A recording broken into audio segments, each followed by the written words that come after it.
এখন মাঝখানে আসবে এবং দেখা যাবে যে আগে ফারুকী ভাই কেমনে হাঁটতো এখন কিভাবে হাঁটে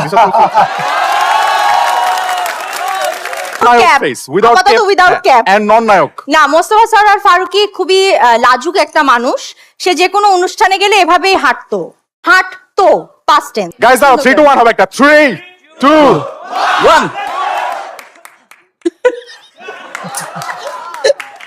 তিশা আগে যাও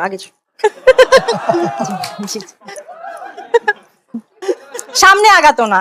এখন হিরো হওয়ার পর সরার এভাবে এখন নায়ক হওয়ার পর গাইস হাসিটা শুনতে হবে, হাসিটা শুনতে ওয়েট হবে। গাইস আবার 3 2 1 একটা 3 আরে ভাই আরে জীবন বস